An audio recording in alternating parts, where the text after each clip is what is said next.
Good evening. I am Amanda Campbell, Vice President for Fairfax County SEPTA. I would like to extend a warm welcome to Dr. Michelle Boyd, our new Assistant Superintendent of Special Services. Our Advocacy Chair has some words of welcome as well, so I will simply say that it has been great to see SEPTA's collaborative relationship with FCPS grow over the past few years. I look forward to SEPTA and FCPS continuing to cultivate that relationship moving forward.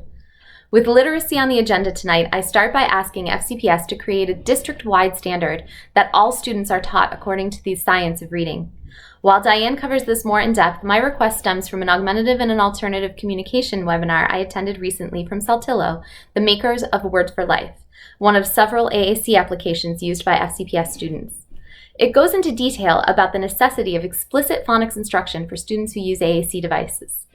Research suggests that phonological awareness is a large predictor of reading outcomes, and that in order to develop phonological awareness, students, quote, need experience with sound play, sound segmentation, and sound blending.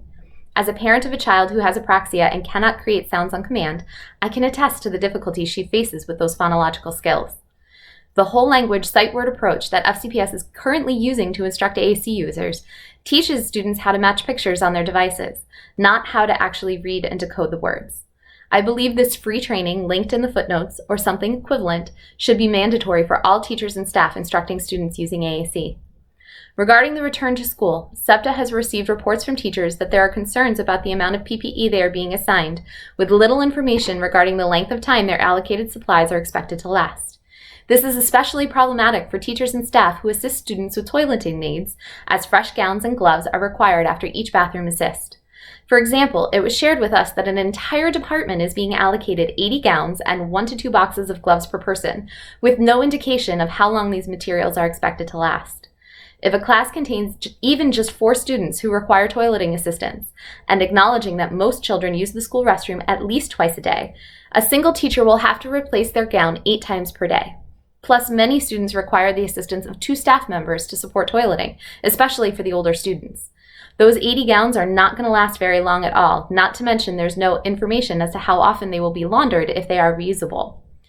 Additionally, parents have concerns about how students who split time between self-contained and general education settings and curriculum will access their general education time, not just during the cohorts, but once the hybrid option begins for all students.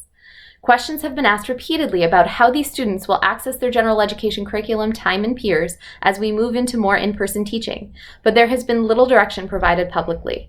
It must be noted that access to general education peers and curriculum is not a plus or a benefit for these students. It is a legal necessity to access the least restrictive environment.